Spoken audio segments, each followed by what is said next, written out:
el entendimiento de la sierva del Señor en referencia al santuario vino a través de la Biblia. ¿Sí? Entonces, hubo un señor que se llamó Desmond Ford, es el que más ha afectado la doctrina del santuario en los últimos años. Desmond Ford es un australiano. Fue un australiano. Estudió teología en el Colegio Adventista de Australia y después vino a hacer una maestría, a Estados Unidos, en Estados Unidos. Hasta ahí iba bien, ¿verdad? El problema es de que él se fue a estudiar.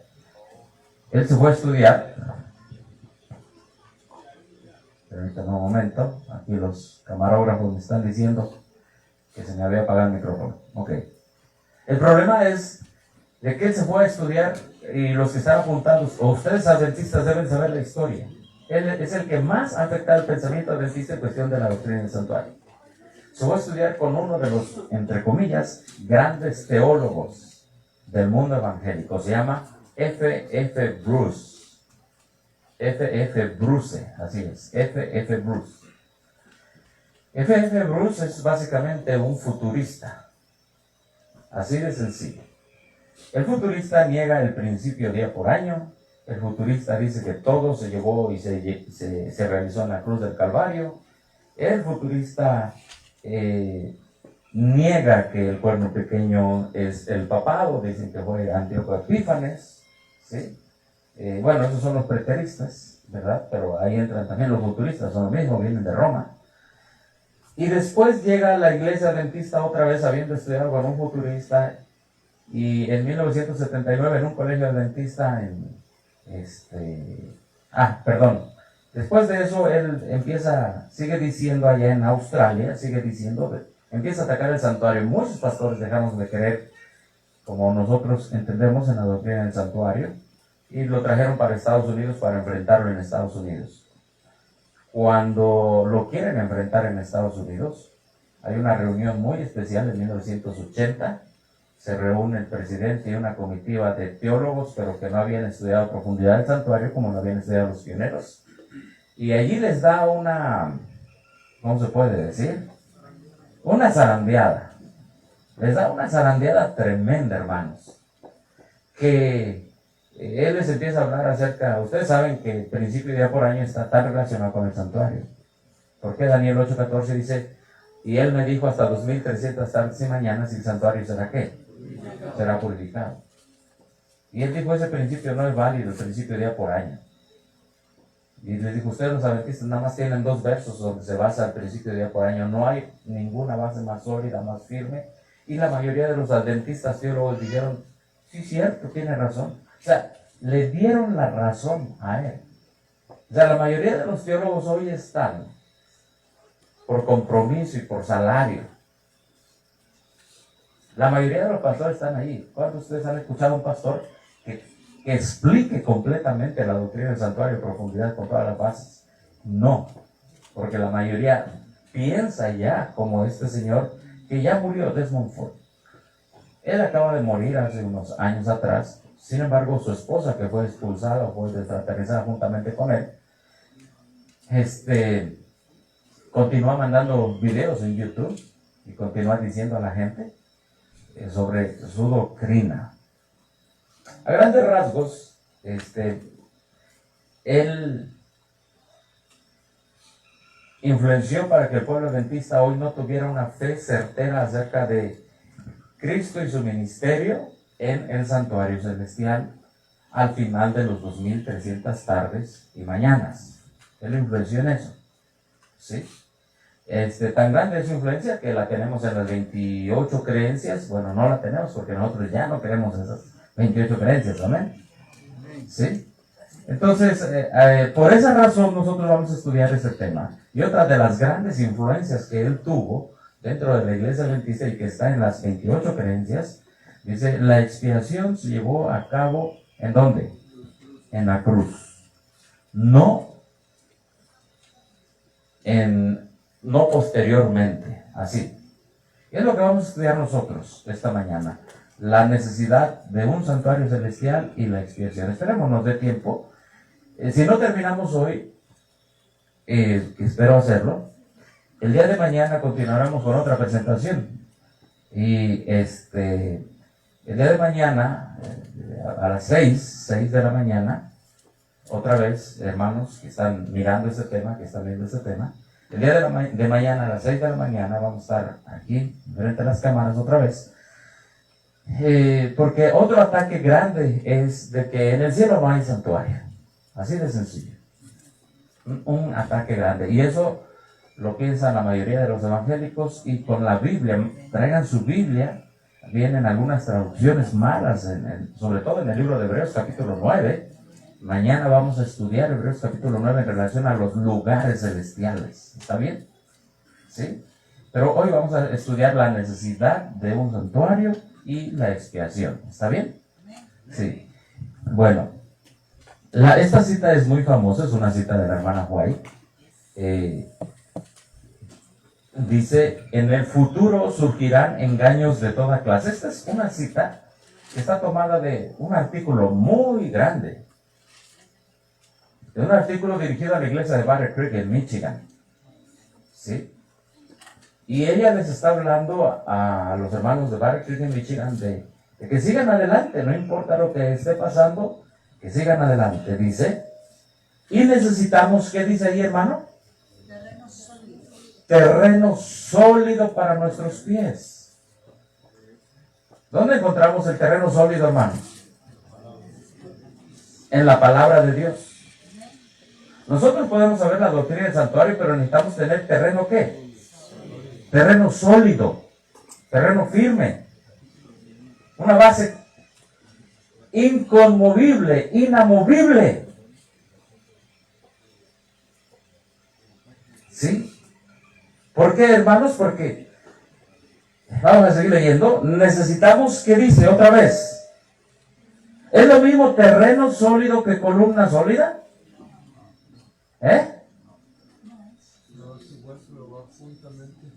No es igual, pero aquí podemos decir el terreno, ¿qué? El terreno es sólido. No sé si se acuerdan que ustedes que han visto en internet las noticias, no hace muchos días se cayó un edificio en Florida, allá en Miami. Las columnas eran sólidas, pero el terreno, ¿qué? No era sólido. ¿Cuáles son las columnas de nuestra fe? Los 7 pilares. ¿Están basados en qué? ¿Y cuál es el terreno sólido? ¿La Biblia y qué? Y el Espíritu de profecía. Podemos saberlos, podemos estar sólidos en los 7 pilares, los podemos saber de memoria. Podemos estar convencidos de que el santuario es uno de los grandes pilares de nuestra fe. Pero ahora, ¿en dónde está fundamentado? ¿Estudiamos continuamente la Escritura? Recuerden una cosa, que como pueblo adventista, allá hermano que estás viendo esta presentación, como pueblo adventista, seremos llamados a dar razón de nuestra fe. Y para eso necesitamos tanto terreno sólido como columnas sólidas. Amén. Sí. Así que una de las razones que estamos dando esta presentación es que tú tengas terreno sólido y columnas sólidas. Sigue diciéndolo. Aquí la cita. Ni un alfiler ha de ser quitado de lo que el Señor ha establecido. ¿Quién lo estableció? El Señor. El asunto del santuario lo vamos a ver, es muy sencillo. Hay un santuario en el cielo. Dios se lo reveló a Moisés. Moisés tuvo que hacer de acuerdo a las copias que él, al modelo que él vio allá en el cielo. Eso es terreno sólido. No hay por qué dudar de eso. Les voy a decir una cosa. Este señor y la mayoría de los teólogos piensa que Daniel 8:14 no tiene nada que ver con Levítico 16. ¿Qué dice Daniel 8:14? Y él me dijo, hasta 2300 tardes y mañanas el santuario será purificado. ¿Cuánto ha leído Daniel capítulo 8? Bueno, ahí en su casa ustedes se darán cuenta que Daniel capítulo 8 tiene que ver con las bestias o los poderes, Babilonia, Medo-Persia. No, sobre todo empieza desde Medo-Persia, Grecia y Roma, ¿sí? Pisoteando el santuario y el pueblo de Dios. Y luego dice allí, Daniel 8:13, ¿hasta cuándo durará la visión de quién? Del continuo, que pone al santuario y al ejército, del continuo y la prevaricación desoladora que pone al santuario y al ejército para hacer ¿qué? Pisoteados. Y él me dijo, hasta 2300 tardes y mañanas el santuario será purificado. Entonces, estos teólogos actuales, modernos, contemporáneos, dicen, ahí lo que pasa es que Medo-Persia, Grecia y Roma están pisoteando el santuario. Y como lo están pisoteando, tiene que ser vindicado, pero ahí no tiene nada que ver con la purificación del santuario de Levítico. Usted debe comprender y entender cómo está siendo atacado por medio de los teólogos. Repito una vez más, ellos dicen que Daniel 8:14 no tiene nada que ver con la purificación del santuario de Levítico 16, el día de las expiaciones. Dice, allá era por los pecados del pueblo, en Levítico 16, que se expiaba el santuario. Acá se tiene que purificar en Daniel capítulo 8, se tiene que purificar porque lo están pisoteando, ya lo acaban de pisotear Medo-Persia, ¿qué más? Grecia y ¿qué más? Roma. Hermano, la sierva del Señor dice que los peores enemigos, los más acérrimos enemigos, serán, ¿quiénes? Los que una vez se gozaron en el mensaje de ¿quién? Del tercer ángel. Bueno, lo que vamos a estudiar, hermanos, es que necesitamos columnas, ¿qué? Columnas sólidas. Y lo que estos teólogos, ellos usan un método que se llama método, escuchen bien, histórico-gramatical. O gramatical histórico. Es decir, que si la gramática no va, entonces no lo acepto. Es decir, si la gramática no me dice que Daniel 8:14, la purificación del santuario tiene que ver con los pecados del pueblo, no lo acepto. Pero nosotros vamos más allá de la gramática. Nosotros vamos a la inspiración. Amén. Ellos se basan en la gramática, pero se olvidan de la inspiración. Y en la inspiración, hermanos, en el Antiguo Testamento solo hay un santuario. Amén. Solo hay un santuario en el Antiguo Testamento.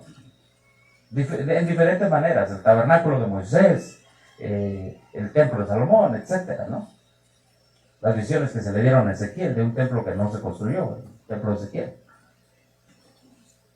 Entonces, los pioneros agarraban, escucha bien, Daniel 8:14, y cuando leyeron hasta 2300 tardes y mañanas y el santuario será purificado, ellos dijeron, pues, ¿de qué santuario está hablando? Pues la purificación del santuario del Levítico. Y ellos usaron el método de referencia o de comparación, ¿me explico? Entonces es que solo hay un santuario en el Antiguo Testamento. Entonces la manera como interpretaron los pioneros por medio de inspiración, escucha bien, es muy diferente a la manera como hoy están interpretando los teólogos por medio del método gramatical histórico. Y es el método en que están infectados la mayoría de los teólogos. ¿Sí? En lugar de creer a la inspiración, creen en este método. Bueno, sigamos leyendo. Ni un alfiler ha de ser quitado de lo que el Señor ha establecido. Ahora aquí viene muy claro el asunto. El enemigo introducirá falsas teorías. Tales. Tenemos aquí un problema con el sonido. ¿Alguien que nos ayude, por favor? Gracias a los técnicos y camarógrafos. Dice, tales como la doctrina de... ¿Qué dice allí? Entonces los pioneros adventistas creían que había santuario o que no había. Sí, que sí había. Tales como la doctrina de que no hay santuario. Ahora, escucha bien lo que dice la sierva del Señor. Este es uno de los puntos que inducirá a apartarse ¿de qué? De la fe. Y tú has leído la escritura que dice que al final del tiempo muchos se apartarán de la fe escuchando doctrinas ¿de quién? De demonios. Quiero decirles, hermanos, que la mayoría de los adventistas, muchos adventistas, no, y sobre todo los teólogos, no creen que hay un santuario en el cielo. Están creyendo doctrinas de demonios, se han apartado de la fe. Son los verdaderos disidentes. Estamos hablando de los teólogos, de los pastores. Dice, ¿dónde podemos encontrar seguridad? Si no es en las verdades que el Señor nos ha estado dando en los últimos, ¿qué? En los últimos 50 años. Es lo que dice la sierva del Señor. Amén. Bueno, a continuación veremos algunos puntos por los cuales, hermanos, el santuario que todos conocemos en la tierra, que Dios demostró a Moisés y que le dijo que lo hiciera, ese santuario nos da algunas, el libro de Hebreos nos da algunas razones por las cuales, aunque era necesario para comprender la salvación, no era suficiente para nuestra salvación. ¿Sí? Y vamos a entenderlo. Vamos a la Biblia. Vamos a la Escritura. Vamos al libro de Hebreos. Y vamos a hacer un repaso rápido del libro de Hebreos en unos 10 minutos. ¿Está bien? Sí. Abran su Biblia. ¿Cuántos tienen su Biblia ahí en su casa? Abran su Biblia.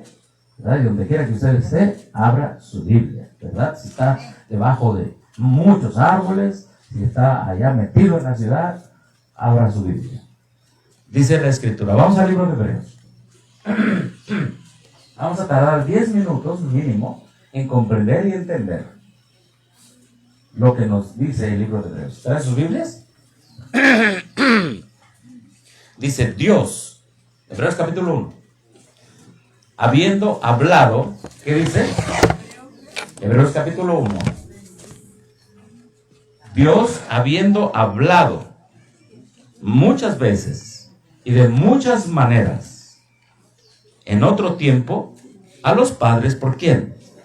Por los profetas. En estos últimos días nos ha hablado por el Hijo. En primer lugar, aquí el apóstol Pablo empieza diciendo: Cristo Jesús es mayor que los profetas. Amén.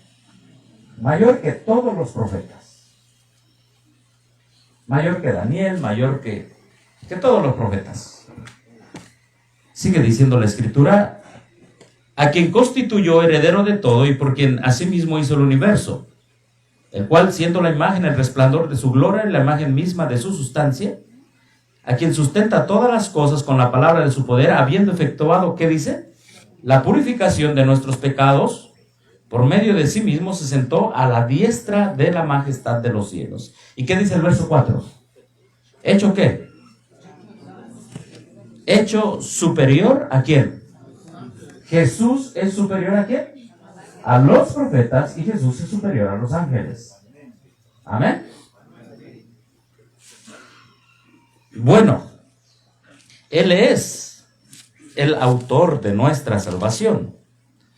Ahora vamos al capítulo 3. Vamos rápido al capítulo 3. ¿Sí? Verso 3.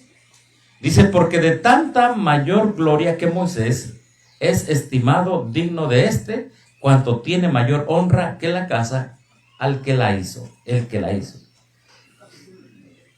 Hebreos capítulo 3, verso 3. Jesús es mayor que Moisés. Amén. O sea, voy a hacer un paréntesis. Pablo está escribiendo, el libro de Hebreos más o menos se escribe en el año 65. ¿Qué estaba pasando en Jerusalén en el año 65? Los que han estudiado. Muy bien. En el año 65 había revueltas internas en Jerusalén. Ya se escuchaba que Roma venía, ¿qué? No es que nada más llegó a Jerusalén Roma así, y la rodeó. Roma venía del norte y venía arrasando con los pueblos. Y los que no salían de esos pequeños pueblos se iban a la ciudad de Jerusalén. Perdón, los que salían, escapaban del asedio de Roma, de esos pueblitos judíos, huían a la ciudad de Jerusalén. Pero había personas que no podían escapar. y los mataba el ejército de Roma. Roma no nada más que llegó a Jerusalén así de la noche a la mañana. Vino poco a poco, hasta que a todos los encerró en un solo lugar. Y aquí vamos a hacer un paréntesis para comprender, hermanos, que la centralización no nos ayuda a nosotros. Todos estaban en varios pueblitos. Vean la historia. Año 65. Cuando Pablo escribe la carta a los hebreos, muchos de ellos estaban siendo asediados por el ejército romano. Y estaban huyendo ¿hacia dónde? Hacia Jerusalén. Estaban huyendo. Y en Jerusalén, lo principal que eran los servicios del templo, el sacerdocio, los sacrificios. Ellos buscaban seguridad en lo que se les había enseñado que había seguridad. ¿En dónde? En el templo. No tanto en el que dirigía el templo, sino ellos buscaban seguridad en las paredes del templo. Ellos buscaban seguridad en los sacrificios del templo, no en aquel que simbolizaba los sacrificios. Ellos buscaban seguridad en la sangre de animales, no en aquel que estaba simbolizado por la sangre de los animales. Lo mismo nos puede pasar a nosotros. No estoy diciendo que entender el santuario es malo, no. No puede, como ayer hablaba nuestro hermano Salomón, podemos conocer a profundidad el santuario. Pero si no vemos más allá de la sangre de los sacrificios, y no vemos más allá del lugar santo y del lugar santísimo, nos puede pasar lo mismo. Es decir, ya me sé los 7 ¿qué? Y ahí puede estar nuestra seguridad, entre comillas. Pero si no vamos más allá de los 7 pilares, que cada pilar nos muestra una faceta de Cristo el Señor. Amén. Y esa faceta de Cristo el Señor, por la gracia y la ayuda de Dios, Él la tiene que vivir en nosotros. Todos los judíos iban amontonándose. Año 66, ¿qué pasó en el año 66? Sí, ya Jerusalén, ya empezó el primer asedio a Jerusalén. Ya para ese tiempo los judíos, muchos habían perdido su fe. Ya estaba llegando el desolador, que es Roma. Y Pablo estaba hablando a los cristianos judíos. Amén. Y les digo, ustedes tienen que tener una fe más grande, porque esto que va, la cátedra de Moisés y todo lo que Moisés habló y dijo acerca del santuario, va a ser destruido. Y su fe tiene que mirar más allá a alguien que simboliza todo eso. Amén.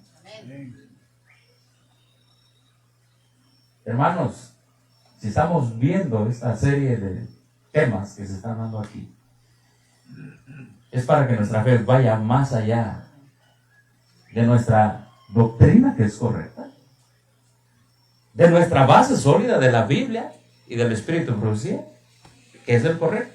¿A qué voy?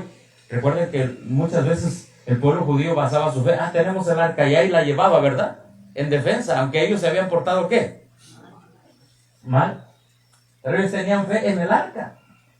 ¿Y los salvó esa fe en el arca? No, agarraron el arca y se la llevaron. ¿Quiénes? El pueblo de los filisteos, el pueblo enemigo de Dios. ¿Tenían una fe sólida? Tenían las doctrinas sólidas, pero su fe no era sólida. Pablo intenta, más o menos viendo ya el desolador venir, ¿sí?, a Roma asediando. Pablo intenta decirles, su fe debe ser más sólida, porque ese templo va a ser destruido, ese sacerdocio va a terminar, hablando del templo, el sacerdocio levítico. Así que entre el año 65, 66 al 70, la fe de muchos judíos se desplomó, porque el desolador vino, tumbó el templo, se llevó lo que se llama la menorá, es decir, el candelabro, ¿verdad? Hay un relieve donde van los romanos avanzando con eso hacia Roma. Y por eso Pablo les dice, Jesús es mayor que los profetas, Jesús es mayor que los ángeles y Jesús es mayor que Moisés. Amén. Vamos a continuar rápido. Entonces ya vimos en el Hebreos 3, Jesús es mayor que Moisés, verso 5, 3, 5 dice: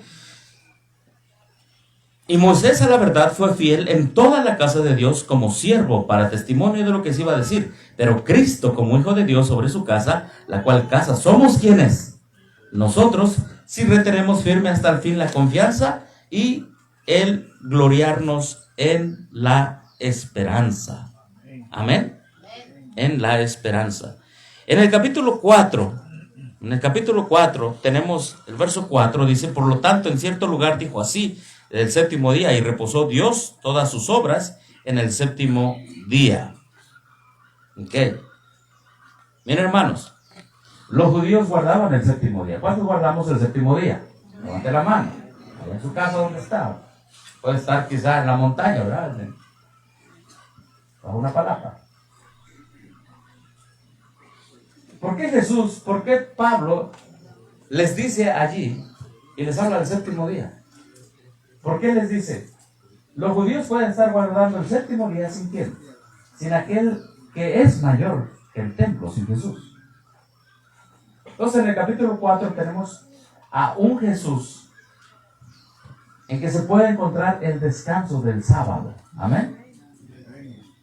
Y el descanso del sábado se puede encontrar en Jesús. Tenemos un Jesús relacionado con el sábado. Y estamos haciendo un resumen rápido acerca de el libro de Hebreos. Bueno, ahora vamos ahí mismo. En el 4:14 dice: por tanto, teniendo un gran sumo sacerdote que traspasó hasta los cielos, Jesús el Hijo de Dios, retengamos nuestra profesión. Jesús es mayor que cualquier sumo sacerdote. Amén. El sumo sacerdote era el principal de los sacerdotes, encargado por un año de los servicios del templo, del santuario. Y Pablo les dice: miren, la orden sacerdotal va a ser destruida, en pocas palabras. Jesús es mayor que los sacerdotes. Amén. Jesús es mayor que los sacerdotes. Y me encanta el verso 19. En el verso 19 del capítulo 6 dice la palabra de Dios hablando de Jesús: la cual tenemos como segura y firme ancla del alma, y que penetra ¿hasta dónde? Dentro del velo. Pablo le está hablando con un lenguaje del santuario. Amén. 6:19 de Hebreos. Ahí Pablo agarra y les dice: ¿ustedes se acuerdan del velo? Obviamente los judíos tenían en su mente el templo, el santuario. Y la hermana White dice que este velo es el velo que divide el atrio del lugar santo. Y les dice a los judíos: miren, Jesús es mayor que los profetas, Jesús es mayor que Moisés, Jesús es mayor que los ángeles, Jesús obviamente es Señor del sábado, y el descanso del sábado lo podemos encontrar en Jesús. Amén. Y les dice: ¿saben una cosa? Jesús es mayor que el sumo sacerdote, que todo sumo sacerdote, encargado de todos los servicios del templo. Jesús es más que eso. Repito, ya los soldados romanos venían para destruir Jerusalén. La fe tenía que cambiarse de lo terrenal a lo celestial. Amén. Y Pablo les dice en el año 65, les dice lo siguiente: la cual tenemos, hablando de Jesús, como segura y firme ancla del alma, que penetra hasta dentro del velo. ¿Y qué dice allí? Donde Jesús va a entrar. ¿Así dice? A ver, ¿cuándo es que Jesús entró al lugar santo del santuario celestial? No, a ver, repito una vez más. ¿Cuándo es que Jesús entró al lugar santo, no al santísimo, sino al lugar santo del santuario celestial? A ver, subió el día primero de su crucifixión. Subió en el día de las gavillas, en el día de su resurrección. ¿Ese día empezó? Entonces hay que saber bien la respuesta. ¿Cuándo ascendió a los cielos?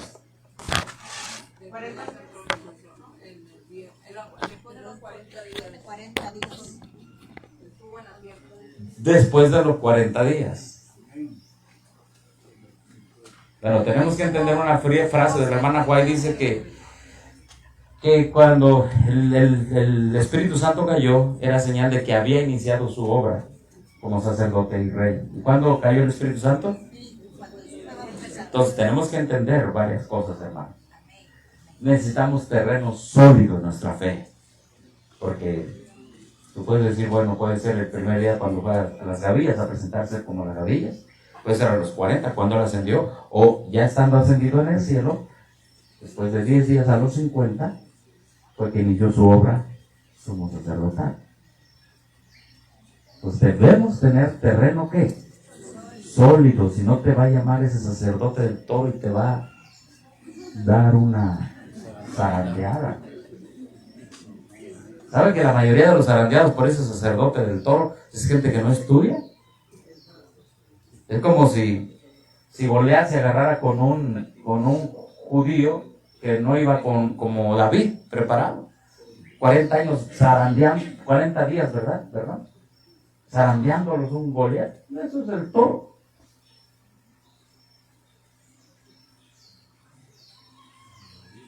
Dice, tenemos una segura, firme ancla del alma que penetra hasta dentro del velo donde Jesús entró por nosotros. Sí, fue en su ascensión cuando Él entró por nosotros, amén. Pero cuando entró más allá del velo, entonces te pregunto, hacemos la pregunta, ¿cuándo Jesús entró más allá del velo? Cuando inició su obra sumo sacerdotal.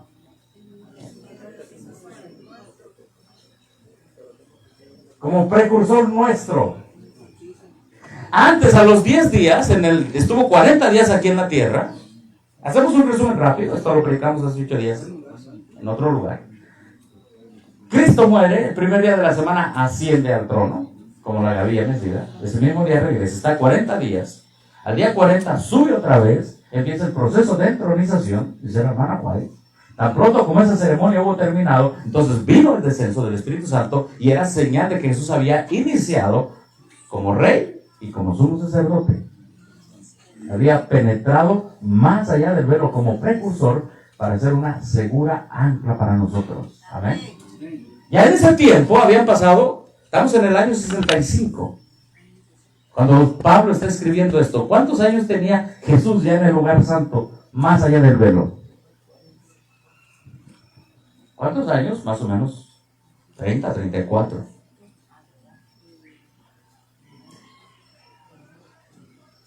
Y era necesario que Pablo les dijera dónde estaba su firme esperanza. En otras palabras, aquí Pablo les dice, miren, ya los servicios terrenales en el templo no funcionan. Lo más importante son los servicios allá en el cielo. ¿Saben por qué? Porque Pablo sabía que en algún momento, los que han leído Conflicto de los Siglos, Pablo fue un profeta también, ¿verdad? Y Pablo entendía por el Espíritu Santo, y el Espíritu Santo hizo escribir a Pablo este gran tema del santuario en el libro de Hebreos. Obviamente, porque el Espíritu Santo, Dios mismo, pues sabía de que le faltaban unos 5 años para que el templo de Jerusalén fuera destruido. Hasta el día de hoy, muchos judíos están yendo, y algunos que no son judíos, pero se hacen judíos, se ponen la gorrita y, ¿verdad? Ahí van al muro de los lamentos. ¡Ay, mi templo! Metan ahí su papel. Las personas que hacen eso, una vez entendido el Evangelio, vuelven a pisotear el Evangelio. Porque no entienden el asunto. Es que Pablo está diciendo, Jesús tiene 30 o alrededor de 30, un poquito más de 30 años, que ya penetró más allá del velo. Amén.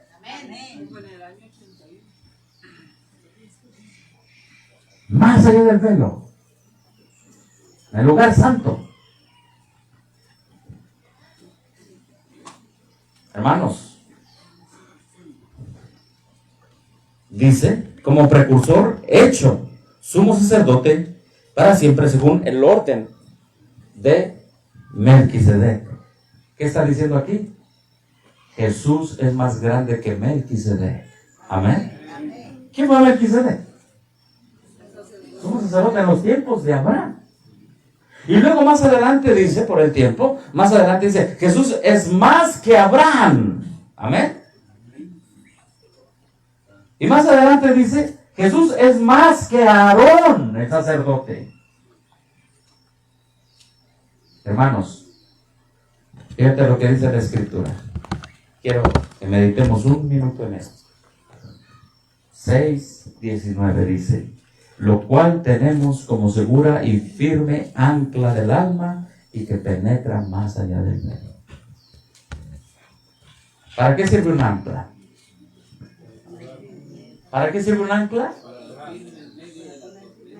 Está el barco. El barco está en el mar. En el mar, las olas hacen que todo se mueva. ¿Sí o no? En el mar, la única seguridad en el mar para un barco, ¿cuál es? El ancla. Si el barco no quiere que se mueva, y ustedes lo han leído ahí en el Nuevo Testamento, donde Pablo dice que se tiró el ancla, ¿lo han leído? Él andaba en el mar, Pablo era un viajero. La única seguridad para un barco en medio de la tempestad y en medio de tantos movimientos de las olas era sacar el ancla y que el ancla que hiciera penetrar a dónde, traspasar el agua, pues el nivel del agua se fuera hasta abajo. Esa es la seguridad para un barco. Ahora pueden venir ¿qué? Todo. Tormentas, tempestades. Pero si ese barco está anclado, ¿qué pasa? No se mueve. Amén. ¿Cuántos han dudado de esta fe? ¿Cuántos por ver a 2 o 3 de repente en su grupo dicen, ay, creo que ya, yo también?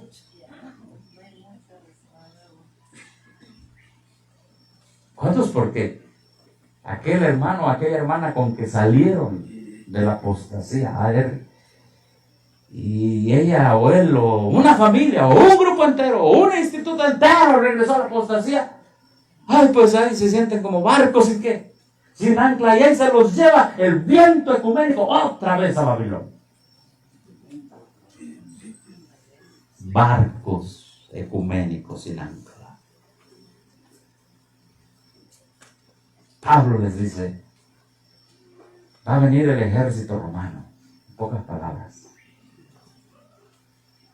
Va a tirar el templo, se va a llevar a los sacerdotes. Todo esto va a acabar. Pero que su fe no decaiga. Hermanos, el ancla no es una organización religiosa. El ancla no es un predicador. El ancla no son unos templos. El ancla es Cristo. Superior y mayor a Melquisedec, a Moisés, a Aarón, a los profetas, a los ángeles. Nuestra fe debe estar anclada en Él y pasar más allá del velo. Les dijo Pablo en el primer siglo a los primeros cristianos.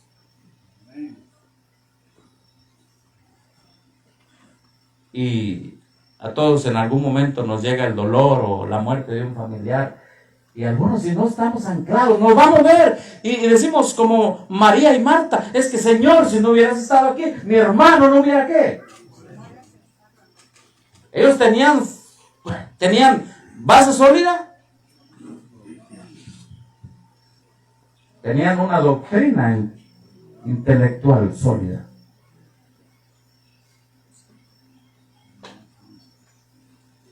Hermanos, ¿cómo está nuestra fe en esa ancla en esta mañana? Hay un himno que así dice, ¿no? ¿Cómo dice el himno? Ancla tenemos que nos dará apoyo firme en la tempestad. En la roca eterna fija está. Solo allí tenemos seguridad.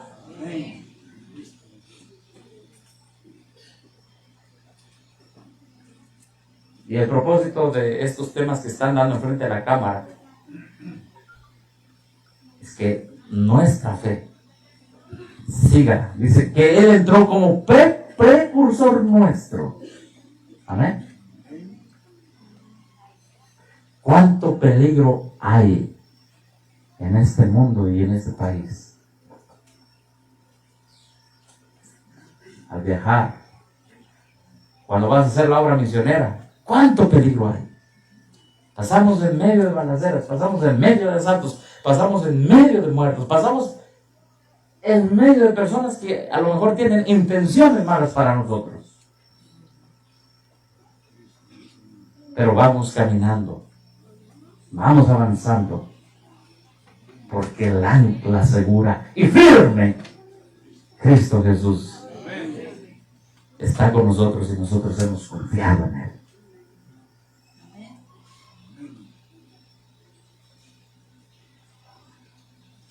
Te pregunto en este momento, como dice la Escritura en el 6:19, ¿dónde está tu seguridad y tu firmeza?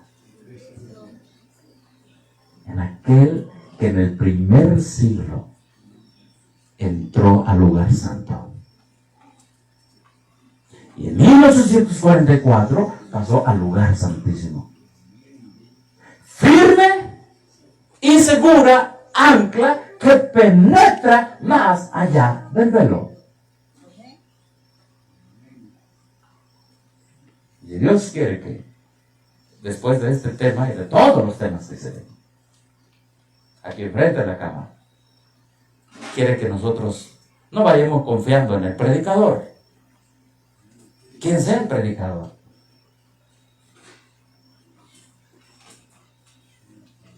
Quiere que tengamos armonía unos con otros en nuestros ministerios donde estamos. Pero quiere que tengamos una firme y segura fe en algo que no se mueve. Amén. Vendrá la ley dominical. Esa estatua está ya, así como está allí, ya casi, hermanos, a punto de caerse. Amén. ¿Cuánto lo creemos? Y después aquí frente a la cámara vendrán otros a dar temas en cuestión de la situación que está viviendo el mundo. Y en medio de una pandemia, ¿dónde está nuestra segura y firme ancla? En medio de una pandemia. Y algunos, su segura y firme ancla es la vacuna. Ya estoy seguro. Ya no me va a pegar el coronavirus. Esa es la firme ancla que tiene la gente. Y a veces cuando subo a los autobuses me encuentro gente, y usted ya se vacunó, porque no llevo, a veces el cubrebocas no lo llevo. Solo lo llevo por protocolo, solo para que me dejen subir, pero allí no está mi seguridad.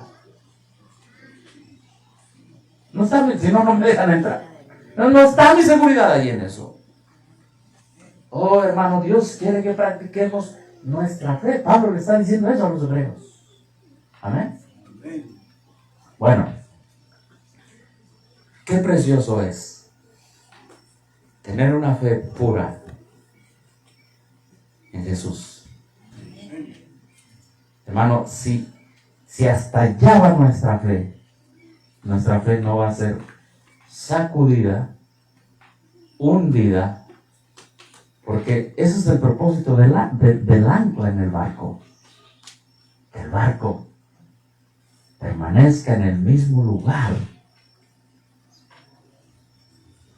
Sí, se puede mover un poquito para allá y para acá porque hay un periodo de tensión.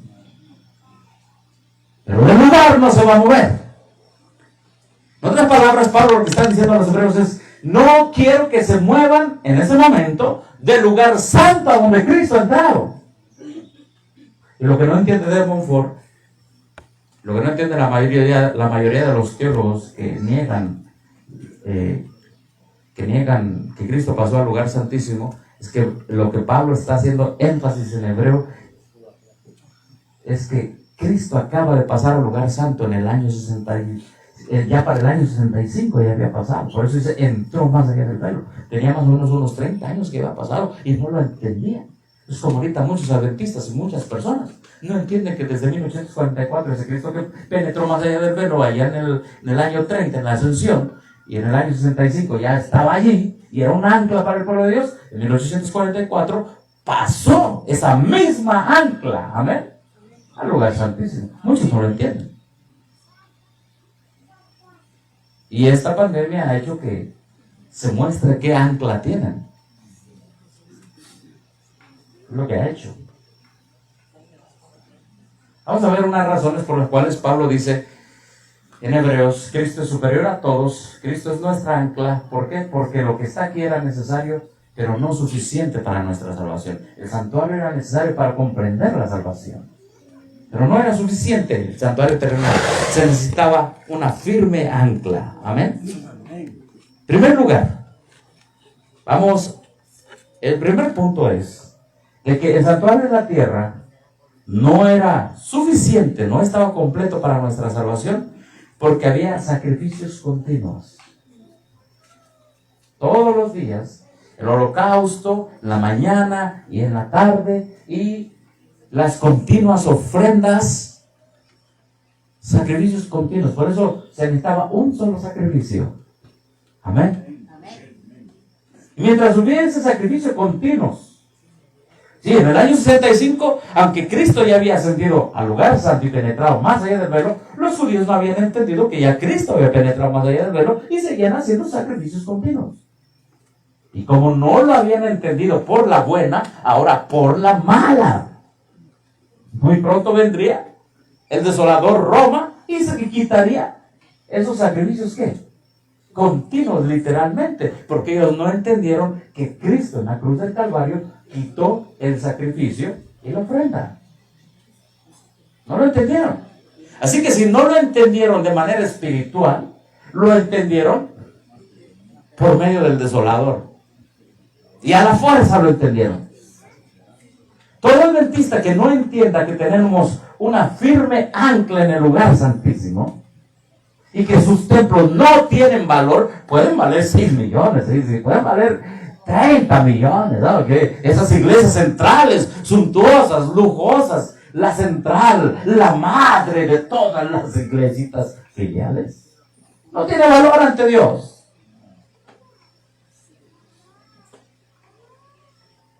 Lo que tiene valor es el ministerio de Cristo en el lugar santo.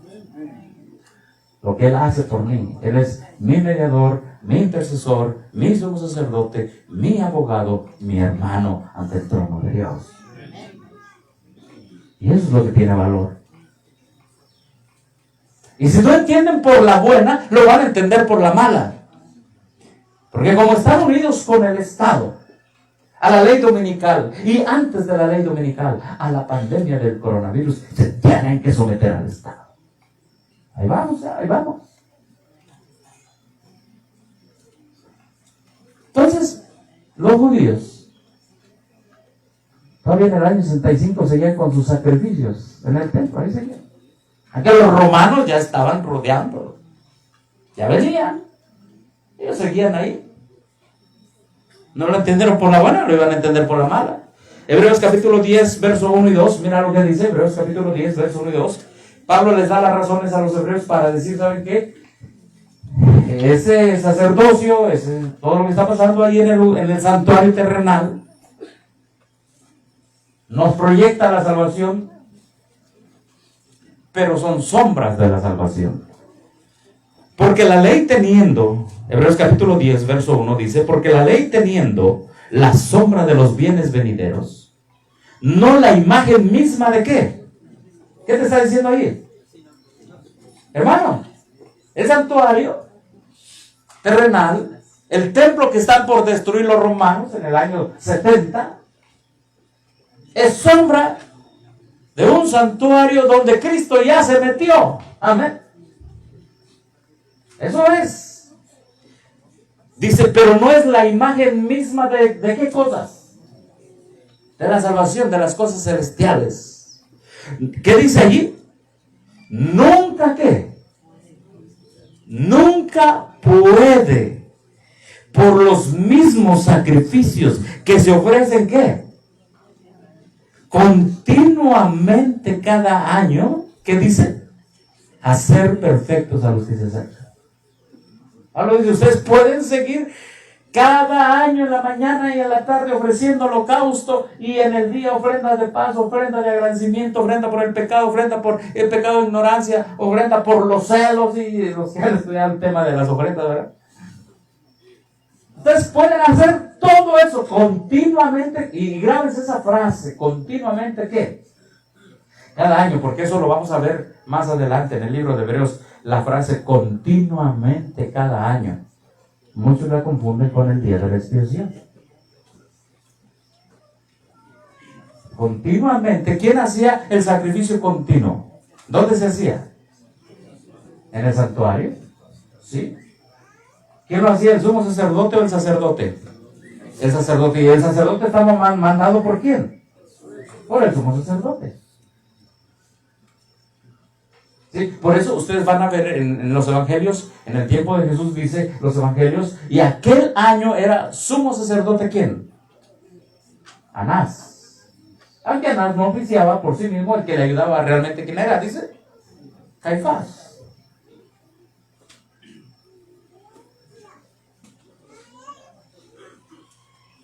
De otra manera, verso 2, cesarían de ofrecerse. Pues los que tributan culto, limpios una vez, no tendrían ya más conciencia de ¿qué? De pecado. Por eso en estos sacrificios, ¿qué dice? Cada año se hace memoria de ¿qué? De los pecados. Y aquí se está refiriendo ¿a quién? Al día de la expiación. En el verso 1 tenemos que continuamente cada año es lo que se hacía en el altar del sacrificio, y mucha de esa sangre se metía al lugar santo. Continuamente cada año. Y una vez al año, como dice al final, pero estos sacrificios cada año se hacía memoria ¿de qué? De los pecados. Dice, pero esos sacrificios nunca nos podían hacer ¿qué? ¿Qué es la palabra perfecto? La palabra perfecto es la palabra completo en Cristo. Es la palabra griega teles. De ahí viene telón, cuando se cierra algo, cuando ya se completó. En el teatro romano se usaba la palabra telón, cuando ya se había completado una obra. Y es la misma palabra que se usa aquí. Dice, esos sacrificios, aunque los hicieres con el animalito sin defecto, aunque se derramase sangre de ese animal sin defecto, aunque se hiciera de manera continua y puntual, no tenía la capacidad de completar la vida de Cristo en nosotros.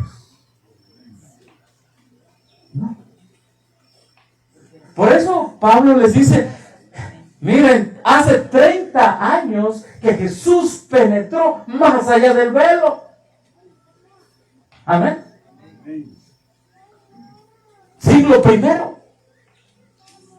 Y el énfasis es ese en el libro de Hebreos. Dice, y pueden seguir haciendo sacrificios, pero eso no completa nuestra salvación. Necesitamos un sacrificio que complete nuestra salvación. Amén. Es decir, que sea lo suficientemente y que tenga todas las características celestiales para salvarme. Por eso Juan, cuando ve a Jesús, él dijo, este es el sacrificio completo. Amén. Él dijo, he aquí el Cordero de Dios que quita el pecado del mundo. Amén. Dice, nunca pueden por los mismos sacrificios que se ofrecen continuamente cada año, a ser perfecto a los que se acercan. ¿Quiénes son los que se acercaban al santuario a llevar el sacrificio? Bueno, todos los días, ¿quién hacía el sacrificio? El holocausto. ¿Quién lo hacía? El sacerdote. Y ardía el sacrificio continuamente hasta la tarde, y en la tarde ardía continuamente hasta la mañana, y así continuamente. ¿Quién encendió ese fuego, por cierto? Dios. Y en medio de ese fuego que había encendido Dios, y en medio del fuego de los holocaustos, allí llegaba el pecador, que somos todos nosotros. Amén. Y en medio de ese fuego ahí metíamos nuestra ofrenda. ¿Por qué? Por el pecado. Y por eso nos acercábamos al santuario terrenal. Pero esos sacrificios no podían completar en nosotros la obra de salvación. Por eso, hacernos perfectos. Hay unos que hasta el día de hoy, y yo he escuchado allá en Guatemala, que hasta siguen ofreciendo el sacrificio. Algunos siguen con las fiestas, se comen la Pascua. Algunos siguen comiéndose los panes, ¿cómo se dice? Sin levadura. Ácimos. Algunos las hierbas amargas. Piensan que eso, no, eso no hace perfecto. Las hierbas están amarguísimas. Eso quizás lo hace perfecto para que le limpie el estómago. Claro. Ya no. Aquí no andamos ya con... Pablo tuvo que enfrentar un viento, una cantidad de vientos de doctrina en Gálatas. Todo tiene que ver por no entender y comprender lo que pasó cuando Cristo penetró más allá del velo. Todo el que no entiende el santuario va a venir con doctrinas raras, tristes. Algunos nada más andan con el año 2031. ¿Qué viene? ¿Y qué viene? El 2031. Y ese es su evangelio. Otro, no, que el Espíritu Santo no es Dios. Y que, mira que un soplo y que no es Dios. Y ese es su evangelio nada más. Y tantas otras cosas. Pablo les dice, era necesario que Él penetrara más allá del velo, porque su sacrificio es el que sí nos puede hacer completos. Siguiente punto. Sacrificio, el santuario terrenal era dirigido por hombres que débiles. Hebreos capítulo 7, verso 28, vamos a la escritura. Hebreos 7, 28 dice: porque la ley constituye sumos sacerdotes. ¿A qué? A hombres que débiles. Hebreos 7, 28. Pero la palabra del juramento posterior a la ley, al Hijo hecho que dice, perfecto para siempre. Amén. A ver, los sacerdotes cuando estaban aquí en la tierra, en el santuario terrenal, ¿eran débiles? ¿Recuerdan de algún sacerdote débil? El primero. Aarón, ¿qué pasó con Aarón?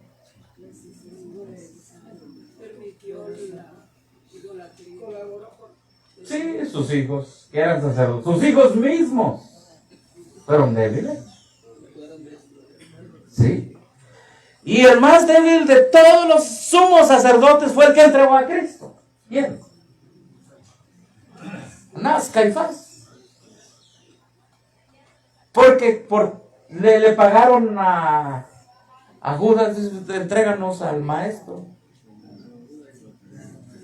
Un sacerdocio débil. Y lo que los debilitaba muchos a ellos, entre sus faltas y todo, después la corrupción, pues era el dinero, ¿o no?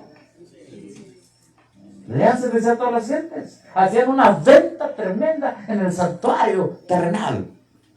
Y llegó a ser el sumo sacerdote, llegó a ser una política. Sí, el sumo sacerdocio era un poder que se buscaba políticamente, que los romanos vieron esa debilidad y los romanos llegaron a poner a los sumos sacerdotes. Entonces, era un sacerdocio débil. Pero ustedes piensen si Cristo, cuando Él estaba aquí en la tierra y multiplicó los panes y los peces sin haber dado su sacrificio todavía por nosotros, hubiera dicho, sí, quiero ser rey. Hubiera sido un sumo sacerdote, ¿qué? Débil. Además, no cualificado. ¿Por qué? Porque ya era rey sin dar su vida. Oh, hermano, dice aquí la Escritura, el Hijo hecho perfecto para siempre. Amén. Hermano, todo sumo sacerdote en la tierra era débil. Ayer nuestro hermano Salomón leía una frase: debilidades heredadas, tendencias heredadas y qué más, y cultivadas. Eso lo traía todo sumo sacerdote y ellos fueron vencidos, vino la tentación y fueron vencidos, ¿sí o no? Y pecaron. Por eso en el libro de Levítico hay ofrenda por el pecado del sacerdote. ¿Lo han leído?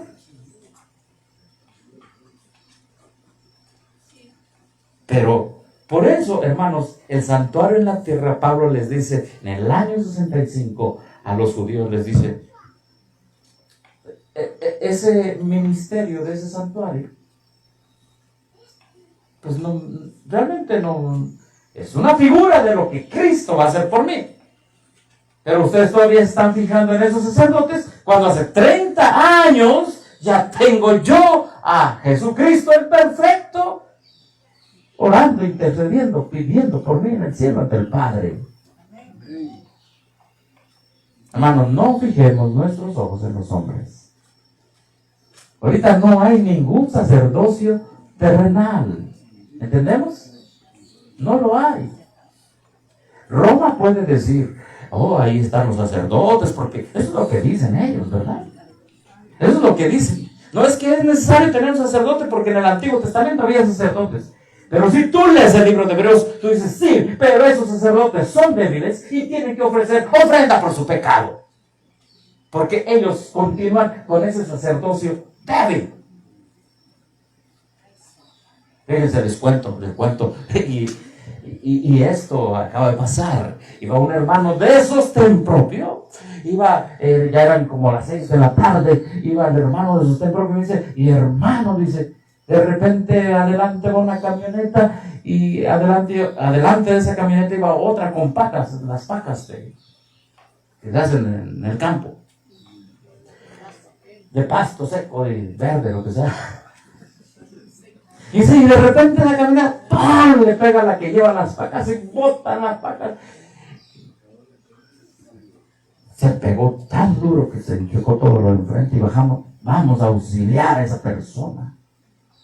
Y hermano dice, cuando íbamos detrás de él, éramos los primeros.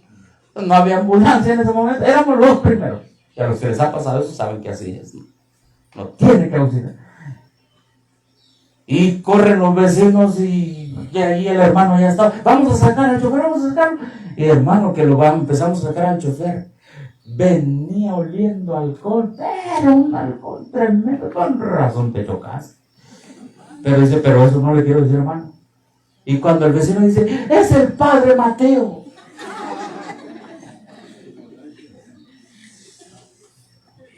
El padre Mateo se acabó de chocar. Y el hermano de sostén propio está sacando al padre Mateo. Cuando me contaron esto, que tanta razón tiene la Escritura. Y le digo, ¿qué pasó con el padre Mateo? Pues todos lo sacaron. Y se le reventó, bueno, los días después, se le reventó el intestino, tremendo choque. Y dice, y hermano, allí venían todas venía lleno de botellas del vino de la consagración. ¿Qué consagrado venía? Y entonces se agarraron y se lo llevaron a un hospital regional y no pudieron ni detenerle la hemorragia, se lo llevaron al otro hospital. Y sí, le salvaron la vida. Pero hermano ya había quedado débil y le dio el coronavirus. Y era de aquí de Chiapas, y lo trajeron desde el centro, acá de Chiapas. Lo trajeron en cenizas. Acaba de ser. Amigo católico, el sacerdocio católico es débil. Y todo sacerdocio que así se presenta ante el hombre es débil. El único fuerte, seguro y perfecto es Cristo. Amén. Es lo que Pablo les intentaba decir.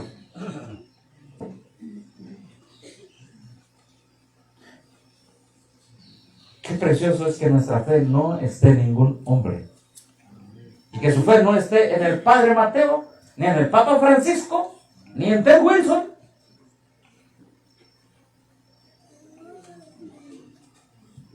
Pero ahora si tú dices, no confíen en los hombres, ¡ay! Disidente. Ni Ignacio Navarro. Ni nadie, ningún presidente de asociación, ningún hermano de sostén propio. No, en nadie. Solo en aquel que es nuestra segura y firme ancla, aquel, como dice aquí, sacerdote perfecto para siempre. ¿Por qué perfecto? Tentado en todo, pero sin pecado. Amén. Así que esta es la segunda razón por la que Pablo les dice a los hebreos, por eso el sacerdocio terrenal, el santuario terrenal, tenía que cesar, tenía que acabar. Siguiente. Porque los sacrificios que dice, no podían quitar ¿qué? El pecado. ¿Cuál es la diferencia entre eso y esto? Bueno, es que aquí los sacrificios eran continuos. Pero el objetivo de los sacrificios era enfocarnos en el sacrificio de Cristo, que sí podía quitar con su sangre el pecado. Amén. Mira lo que dice, vamos al libro de Hebreos capítulo 10. Hebreos capítulo 10, verso 11. Hebreos capítulo 10, verso 11. Allí donde están en sus casas. Hebreos 10, 11. Dice, y lo dice tan claro. Dice, y ciertamente todo sacerdote está día tras día ministrando y ofreciendo muchas veces los mismos sacrificios. Mira, cuando tú vas al libro de Levítico, tú te vas a dar cuenta que si una persona pecaba por hierro era el mismo sacrificio, ¿sí o no? Había pecados definidos y eran los mismos sacrificios. Ahora les quiero decir algo que dice el hermano M.L. Andresen, y me encanta lo que él dice en su libro, te lo recomiendo, lean su libro El Santuario y su Servicio. Él decía, a ver, cuando tú pecabas, en ese momento, puede que tú anduvieras cerca del santuario o puede que anduvieras lejos del santuario, en otro pueblo. Ya cuando salen cuando entran a la nueva tierra, la tierra prometida. Inmediatamente tú pecabas, tú debías llevar ¿el qué? Tu ofrenda. Pero sucedía así en la realidad. Por ejemplo, si una persona andaba por allá en un pueblo y mataba a alguien, no de manera intencional, sino no intencional, pero era pecado, ¿verdad? En ese momento él por su pecado, ¿qué merecía? La muerte. Y en ese momento él ¿dónde debería estar? Ofreciendo. ¿Pero se podía? No, porque había pecado. Entonces en ese momento, ¿qué ofrenda cubría su pecado? Si él todavía no se acababa de cometerlo. Oh, hermano, el sacrificio de la mañana, el holocausto, y el sacrificio de la tarde ardía y era ofrecido para cubrir ese pecado. Pero eso no lo exoneraba a él de ir a ofrecer ¿qué? Sacrificio por su pecado.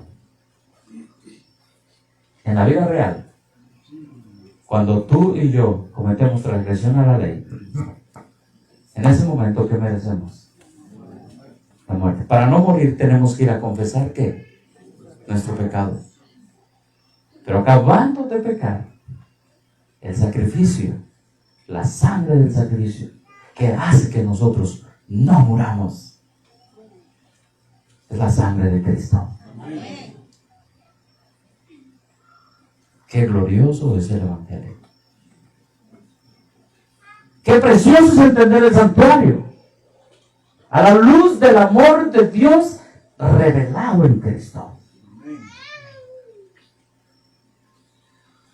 En cualquier momento.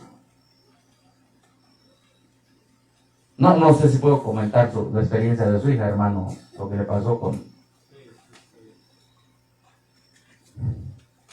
Es un hermano que nos está viendo desde lejos.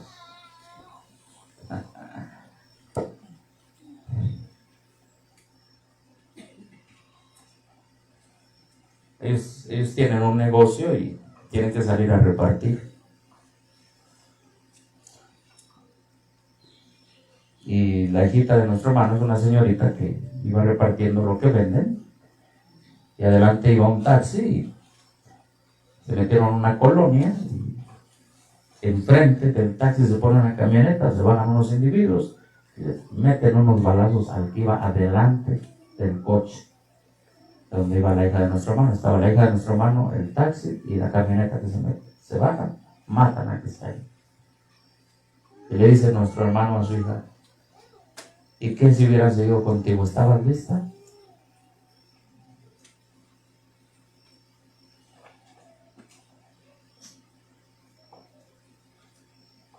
Hermanos, si nosotros estamos listos, si todos los días nos metemos más allá, no del primer velo, sino del segundo velo. Amén. Nuestra vida en Él puede estar lista. En Él puede estar lista. Por eso dice que estos sacrificios muchas veces, que dice, nunca pueden quitar ¿qué? Los pecados.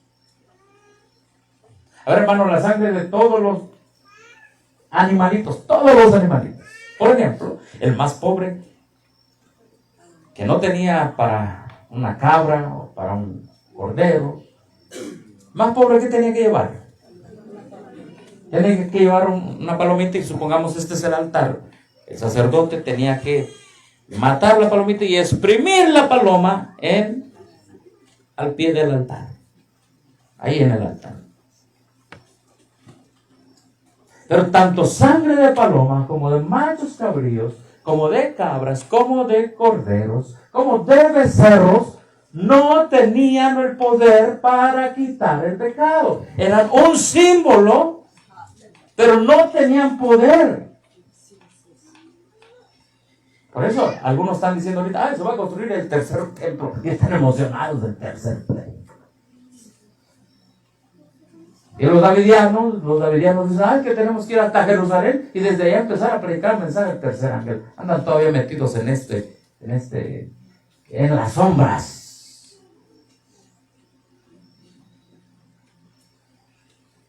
Dice aquí que ningún sacrificio, dice día a día el sacerdote, todo sacerdote día a día ministrando, ofreciendo muchas veces los mismos sacrificios que nunca pueden quitar los pecados.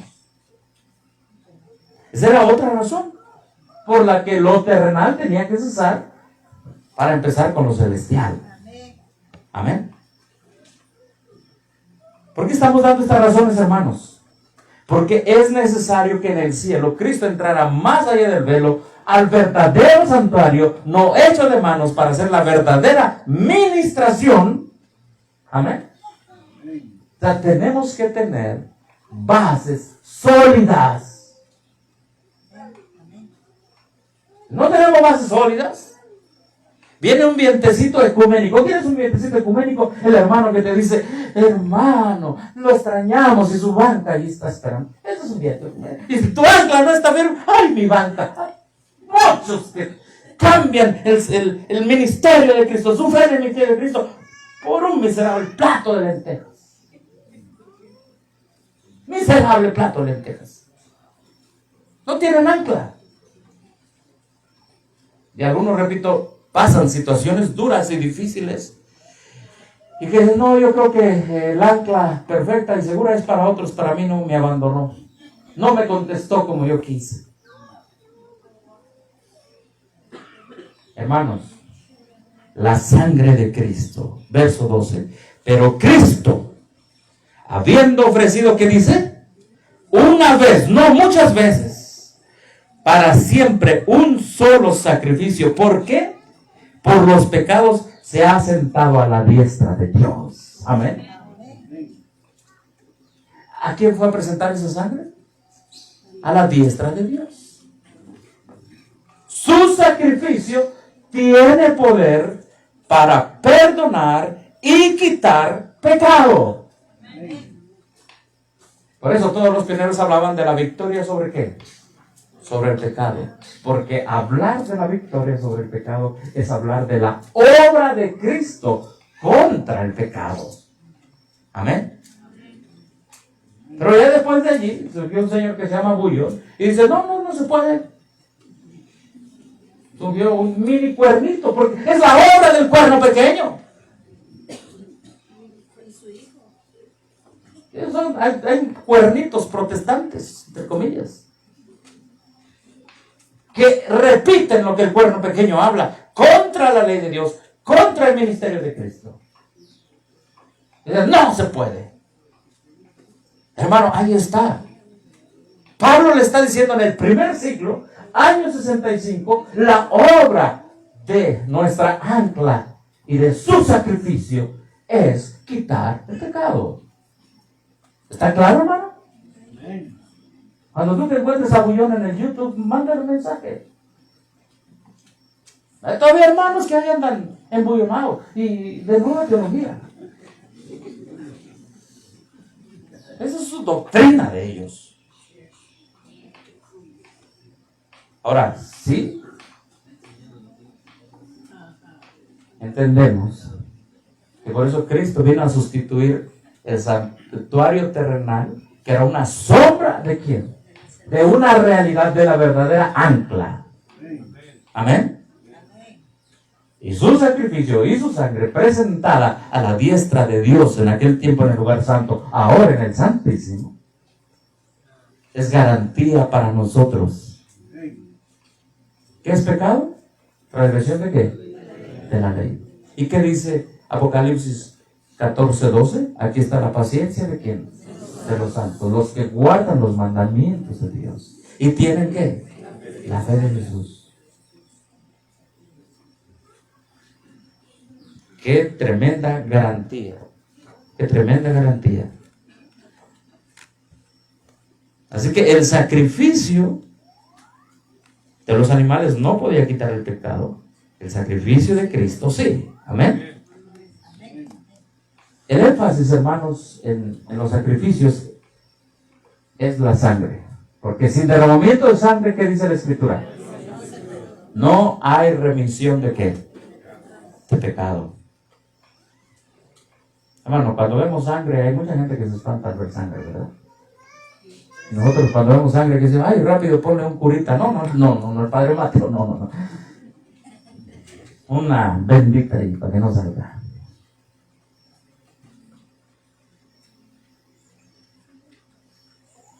Sin derramamiento de sangre no hay ¿qué?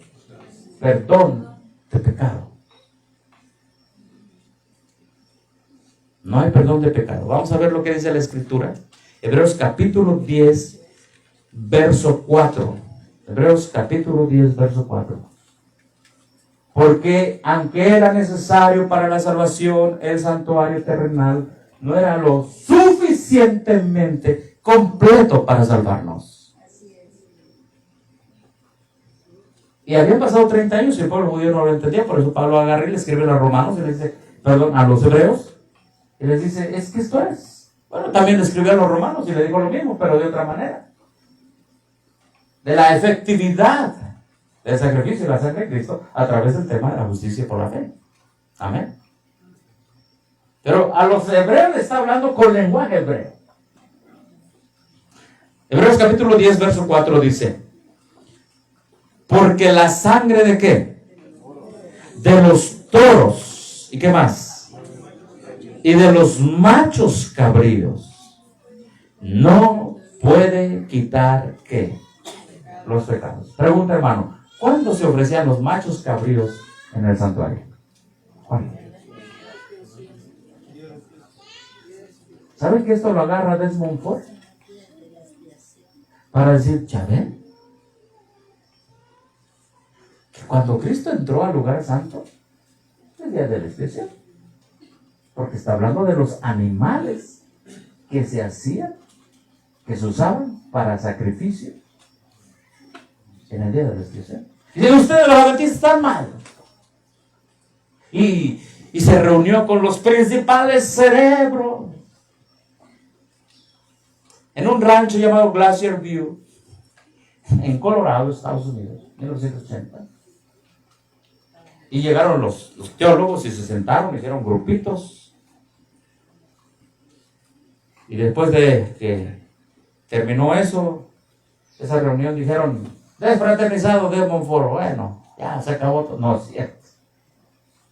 Después, el siguiente verano, mandaron una carta a la asociación diciendo, pero 29 o 39 teólogos del seminario de Andrews le damos la razón al pastor Desmond Ford. ¿Qué creen? Agarra este verso, Desmond Ford, y dice, los machos cabríos se ofrecían en el día de la expiación. Y si tú no entiendes hebreo, como 70 pastores en Australia, y como la mayoría de los pastores hoy en la organización, le dan la razón. Sí, cierto, machos cabríos, día de la expiación. Entonces el día de la expiación es cuando Cristo subió más allá del velo. Y ellos dicen, no, es que no es el velo del primer lugar, del lugar santo. Este se está refiriendo al velo del lugar santísimo, porque el lenguaje figurativo es de la expiación. Y el que no está bien centrado, espero que nadie ahorita me esté tambaleando, nadie. Por eso primero el arca firme. ¿Y cuándo se ofrecían los toros? Recuerde, era cuando el sacerdote pecaba.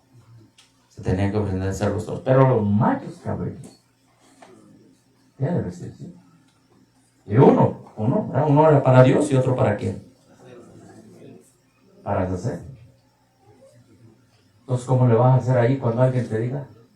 Y te puedes encontrar con un mismo adventista de esa línea y te va a decir, como, ¿sabe qué decía Desmond Ford? Desmond Ford decía, le pregunta, ¿usted cree en el White? Ah, sí, tremenda mujer, profeta de, no creo profeta de Dios, una mujer con muchos spiritual insights, muchas aportaciones espirituales. Oiga, pero ¿cree que lo que ella dijo que pasó al lugar santísimo en 1844? No, es que ella no fue teóloga, ahí se equivocó, ahí no creo, ahí no.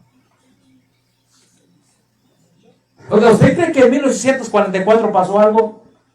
Sí. ¿Qué pasó, hermano de Montfort? Nació la iglesia adventista. Oiga, pero no pasó Cristo del lugar santo al lugar santísimo. No, aquí está la base. Que con sangre de machos cabríos entró al lugar santo. Perdón, al lugar santísimo. Necesitamos bases sólidas y firmes. Si no las tenemos, los enemigos más acérrimos serán los que una vez se gozaron el mensaje del tercer ángel. Ahora, recuerden que nosotros vamos a contestarle a Desmond Ford. ¿Está bien? Porque de estos hay muchos adventistas hoy Una de los que no saben ni el santuario terrenal. Tristemente, hay adventistas que ni la sombra saben. Estoy caminando, ¿de quién es esa sombra? ¿Quién sabe? Pero no es mía. ¿Cómo? No soy adventista, no me sé el santuario, pues. Si no se saben las sombras, ¿cómo van a comprender la realidad? Y para comprender la realidad hay que comprenderla en base a las sombras. Recuerden que nosotros empezamos diciendo en el libro de Hebreos que Jesús es superior ¿a quién? A los profetas, a los ángeles, a Moisés, a Aarón. Pues lo que aquí está diciendo es que la sangre de Cristo Jesús es superior a cualquier sangre de todos los animales que se ofrecían en el santuario terrenal. A ver, ¿la sangre de un macho cabrío realmente podía quitar los pecados?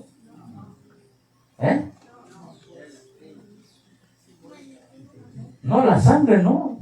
Aunque fuera, ¿cuántos días de la expiación pudieron haber existido desde que se da el santuario hasta la muerte de Cristo? ¿Más o menos cuándo es que se da el santuario? Moisés, unos 2000 años antes de Cristo. ¿Cuántos días de la expiación? ¿Cuántos machos cabríos para quitar el pecado del pueblo en el día de la expiación? Vamos a ponerle así, más o menos unos 2000.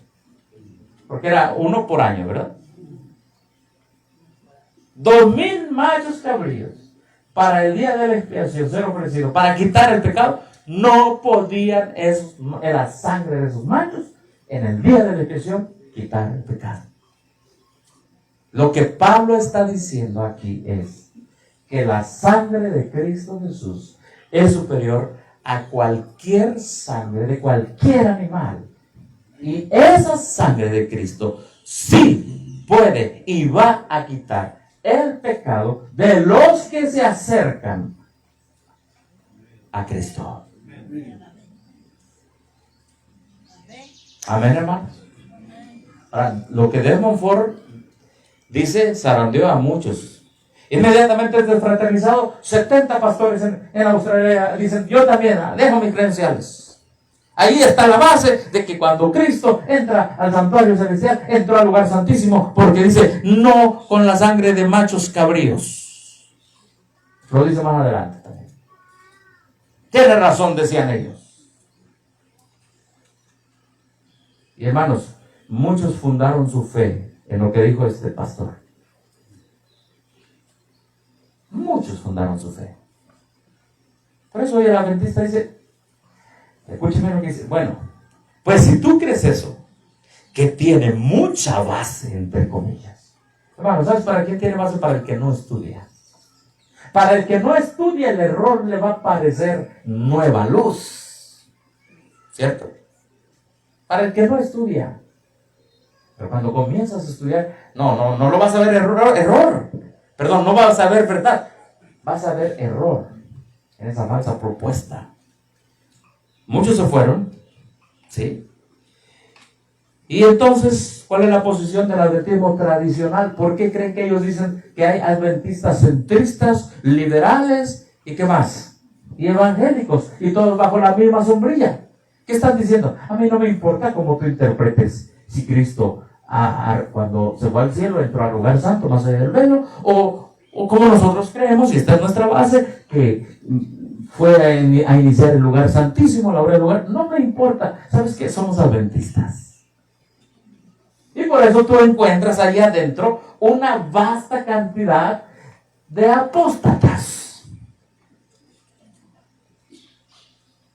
Y el sábado te puede estar predicando uno que crea que Cristo pasó más allá del velo, pero te van a decir, pero no hay velo. Ay, otra cosa más. Eso lo vamos a estudiar mañana. El tema de que en el cielo hay un santuario con bases bíblicas. Amén. Creo en Elena de White como profeta. Hay gente en el mundo que no cree y que me está diciendo, Muéstrame con la Biblia. Lo vamos a mostrar con la Biblia. Amén. En el cielo, literalmente hay un santuario. Y que ahí Cristo ministra por nosotros.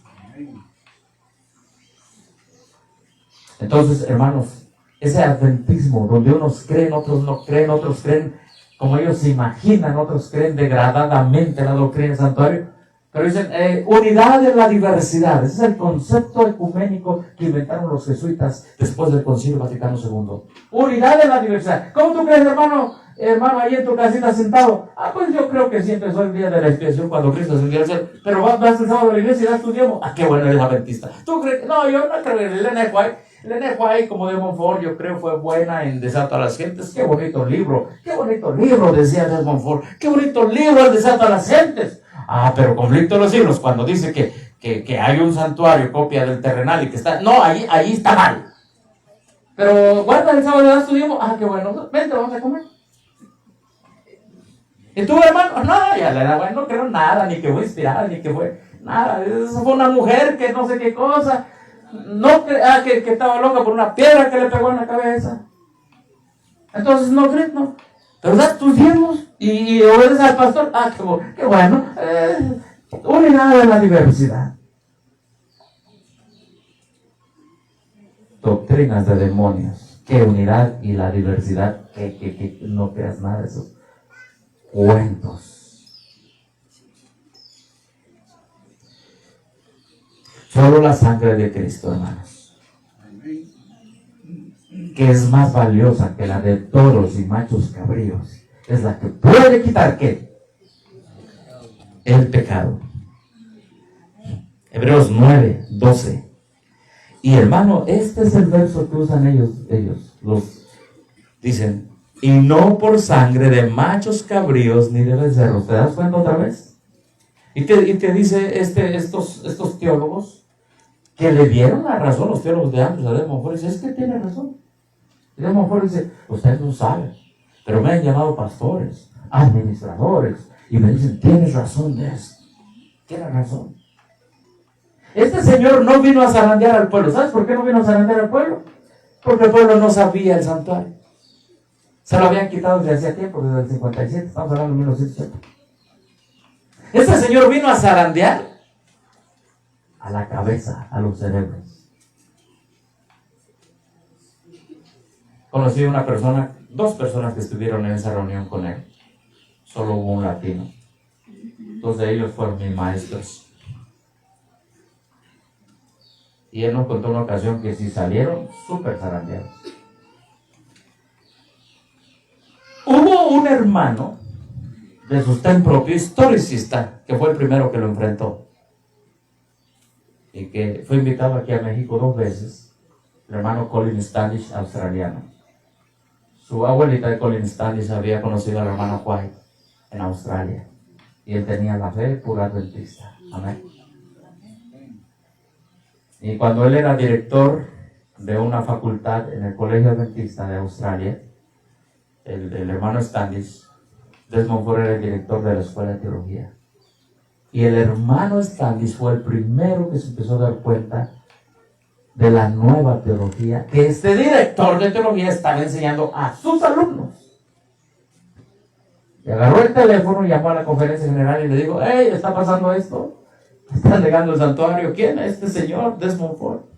¿Qué está diciendo? No, que la sangre de los machos cabríos se equipara a la sangre de Cristo allá cuando entró más allá del velo, y dice que no hay santuario, que a poco Cristo puede estar en una cajita de tantos por tantos ahí encerradito. Fíjense lo que decía este señor, ¿eh? Y a un intelectual dice, sí es cierto, ¿verdad? No nos hemos puesto a pensar que cómo Cristo va a estar en un lugar santo de un tantos por tantos metros, ¿a poco? Pero ellos no entienden la inspiración. ¿Qué dice Éxodo 25:8? Y me harán ¿qué? Un santuario. ¿Y qué dice? Y yo no puedo estar en medio de esos. ¿Dijo Cristo así? Sí, dijo al revés. Dijo, me van a hacer un santuario y yo habitaré, ¿qué dice? En medio de ellos. Y las medidas del lugar santo, sobre todo del Santísimo, son medidas pequeña, ¿sí o no?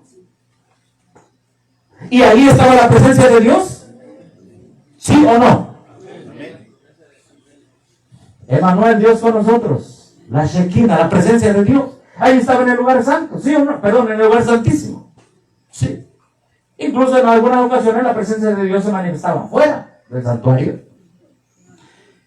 Entonces, si en las sombras era capaz de Cristo estar, ¿dónde?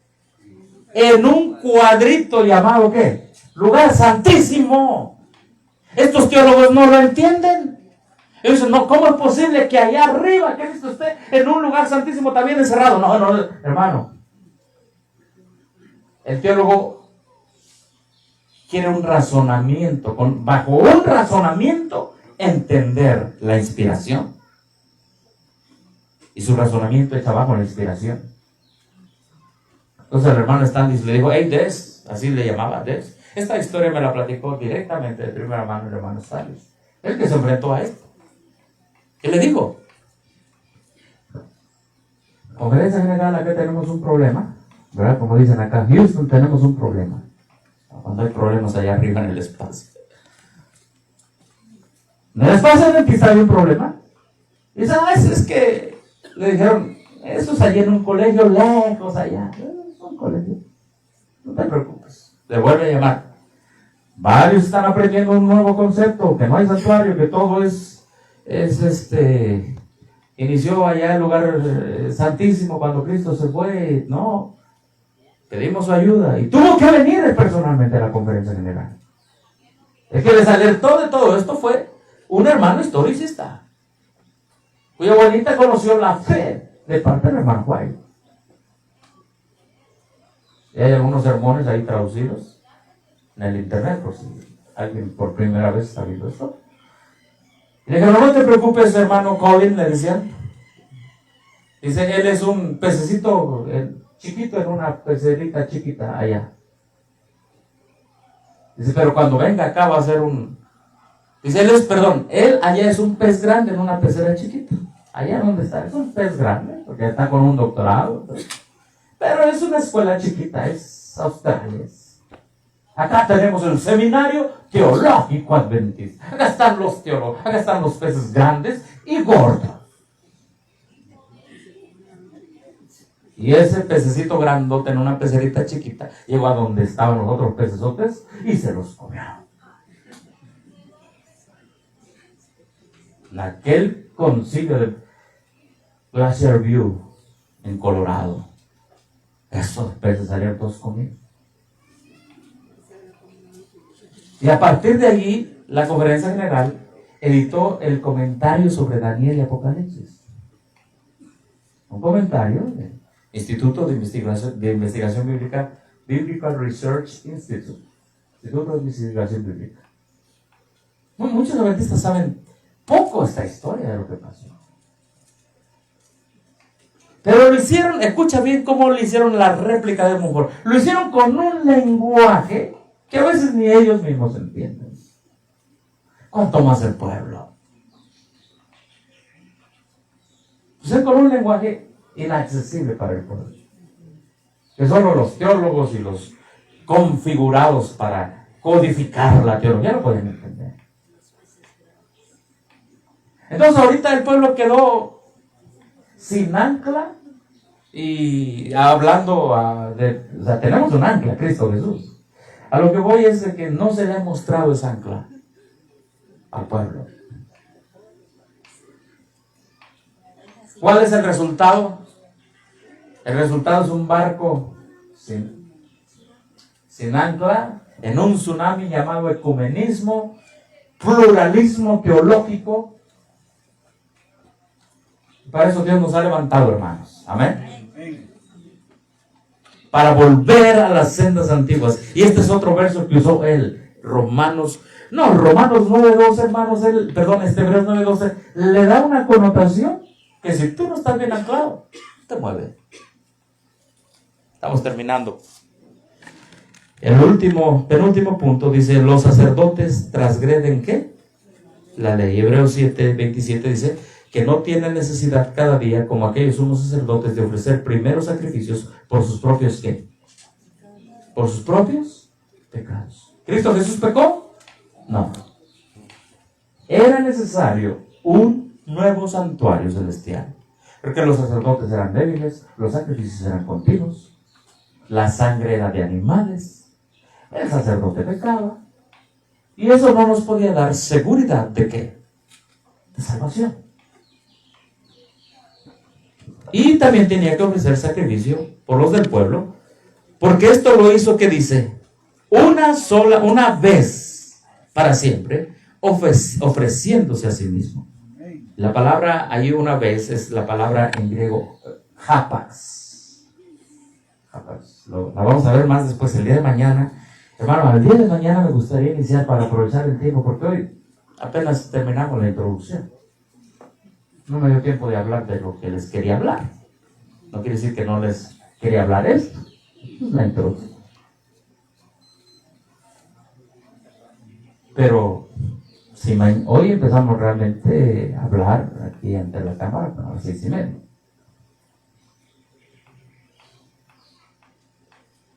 Pero bueno, ustedes deciden, los hermanos que están viendo deciden. Y la última, no produce ¿qué? Obediencia en el corazón. Mira lo que dice Hebreos capítulo 8, verso 6. Es decir, el santuario terrenal era sombra y figura que no podía producir cambio y obediencia a los 10 mandamientos. Era lo que dice la Escritura. Verso 7. Si aquel primero hubiera sido sin defecto, ciertamente no se hubiera procurado lugar para el segundo. ¿Entendemos? Pablo está diciendo, es que necesitan comprender que en el año 65 necesitamos un santuario perfecto en el cielo. Amén. Un santuario perfecto en el cielo. ¿Por qué? Porque si el primero hubiera sido perfecto, ¿para qué le estoy hablando de un segundo? ¿Y qué es perfecto? Si el primer santuario hubiera completado mi salvación. Era una figura de la salvación, pero no completaba mi salvación. Y sigue diciendo, verso 9, no como el pacto que hice con sus padres el día que tomé de la mano para sacarlos de la tierra de Egipto, porque ellos, ¿qué dice? No permanecieron en mi pacto. Verso 10, por lo cual este es el pacto que ahora en la casa de Israel, después de aquellos días, dice el Señor, que haré en la casa de Israel, con la casa de Israel, pondré mis leyes ¿en dónde? ¿En dónde, hermanos? ¿Dónde quiere gobernar Cristo? ¿Qué dice? Pondré mis leyes ¿dónde? En la mente. Amén. Había leyes, no solamente la ley de Dios, claro, esa es la perfecta, amén. Pero había leyes del sacrificio, había leyes del perdón. Ahora, eso lo tienen que entender en su mente, amén. Se necesita ofrecer sacrificio, que es Cristo, su sangre, que es Cristo, por los diferentes pecados, porque se ha violado la ley de Dios. Obviamente aquí el énfasis, claro, es la ley de Dios, pero aquí dice mis leyes, plural. Había ley para el sustituto del pecado, había ley para varias cosas. Ahora, eso lo tienes que entender en tu mente. Amén. Hermanos, para eso era necesario que el segundo, el celestial, el verdadero, donde Cristo entró por nosotros como precursor. Y termino con este verso. Y sobre su corazón las escribiré y seré a ellos por Dios y ellos serán a mí por pueblo. Pidámosle a Dios, Señor, te necesito, tú eres mi Salvador. Si no te he tenido como mi más segura ancla, si mi fe y mi confianza ha estado en otra persona, en una organización religiosa, perdóname. De ser pecado, ignorancia o no de ignorancia ante el Señor, perdóname. Quiero hacerme y amarrarme a esa ancla preciosa. Y a todo su ministerio, a su sangre y a su sacrificio. Y a todo. Después de del ministerio de Cristo en el santuario celestial, no hay otra ancla más. No hay, estaremos perdidos. Que Dios bendiga su palabra en esta mañana. Hermano, vamos a cantar un canto y después terminamos con oración, ¿verdad? ¿Qué canto vamos a cantar, hermano? Bueno, antes del canto tema, cantamos otro y después el canto tema. Uno que vaya con este, hermano Lalo, ayúdenme, uno que vaya con este tema. ¿Cuál? Por fe en Cristo el Redentor. Por favor, ayúdenme, ¿cuál es? Nos colocamos en pie, hermanos. Por fe en Cristo el Redentor. ¿Qué número es?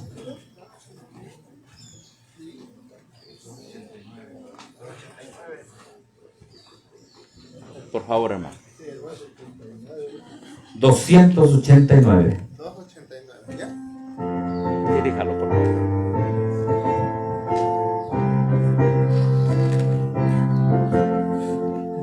Vamos a orar, hermanos.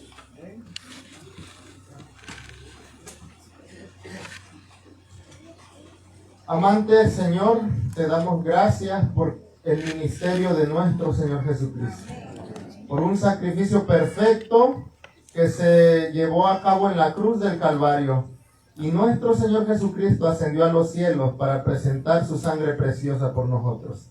La sangre que nos limpia de todo pecado y nos lleva a la perfección cristiana, Señor. Gracias. Gracias por tu ministerio sumo sacerdotal. Y te pedimos, Padre eterno, que nos ayudes a estar en tu gracia, que nos capacites a través de tu Espíritu Santo en este congreso, que esté con nosotros, que tus ángeles puedan estar a nuestros alrededores, que podamos tener la mejor actitud, Señor, para aprender, y que en todo momento, incluso en el alimento que vamos a tomar, todo sea de beneficio para nosotros y para también honra y gloria de tu nombre, Señor.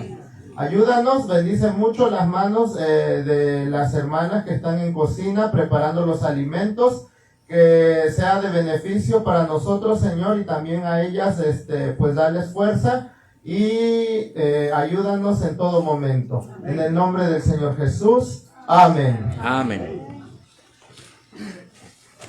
Sí.